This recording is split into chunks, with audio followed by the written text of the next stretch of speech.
তওবার কোনো সুযোগ নেই। সাইয়েদনা মুসা আলাইহিস সালাম তার চাচাতো ভাই কারণকে বলেছিল সম্পদের যাকাত দাও, এ সম্পদ আল্লাহ দিয়েছে। কারণ বলে আল্লাহ দেয় না, ইন্নামা উতীতুহু আলা ইলমিন ইনদি, আমি আমার ইন্টেলেক্ট, আমার সৃজনশীলতা, আমার বুদ্ধিমত্তা খাটিয়ে সম্পদ উপার্জন করেছি, আমি যাকাত দিব না।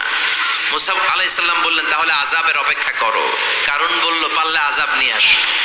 রব্বুল আলামিন বললেন ফাখাসাফনা বিহি ওয়া বিদারিহিল আরদ, ও মুসা নিরাপদ দূরত্বে তুমি সরে যাও, আমি এখনি কারণকে তার সব সম্পদ সহ জমিনের মধ্যে দাবিয়ে দেব। হাঁটু পর্যন্ত দেবে যায়, সে ভেবেছে আমি বেঁচে যাব, কোমর পর্যন্ত দেবে গিয়েছে বেঁচে যাব, গলা পর্যন্ত যখন দেবে গিয়েছে আর বাঁচার সুযোগ নাই। কারণ কই মুসা সব সম্পত্তি তোরে আর তোর আল্লাহরে দিয়ে দিলাম, আমারে বাঁচা, আমারে বাঁচা, আমি তওবা করলাম। তখন কি তওবার সময় আছে? কথা কন, বাদাল গারগারা, মালাকুল মাউত যখন দেখে ফেলবেন তখন তওবার সুযোগ আছে। আমি আপনাদের খেদমতে সূরাতু আত-তাহরীমের 7 নম্বর আয়াত তেলাওয়াত করেছি। সূরাতুত তাহরীমের 7 নম্বর আয়াতে আল্লাহ তাআলা আমাদেরকে পাপ করলে, অন্যায় করলে, ভুল করলে আমরা যেন তার কাছে ফিরে যাই এ বিষয়ে বলেছেন।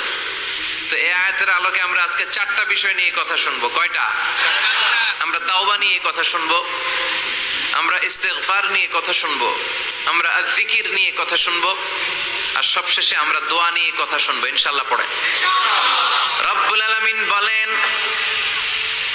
ইয়া আইয়ুহাল্লাযীনা আমানু তুবু ইলাল্লাহি তাওবাতান নাসুহা, ও আমার গোলাম, ও আমার বিশ্বাসী বান্দারা, তোমরা তওবার মতন তওবা করো।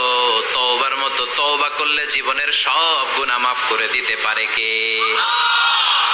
আপনি তওবার মতো তওবা করলে আল্লাহ আপনার সব গুনাহ মাফ করে দিবে। আপনি চোখের পানি ছেড়ে যদি ক্ষমা চান, আপনার সব গুনাহ মাফ করে দিবে কে? অনুশোচনার চোখের পানি চোখ বেয়ে নাকের ডগা বেয়ে জমিনে পড়ার আগেই আল্লাহ ওই বান্দাকে ক্ষমা করে দেয়। আমাদের পাপ আছে না নাই? পাপ ছাড়া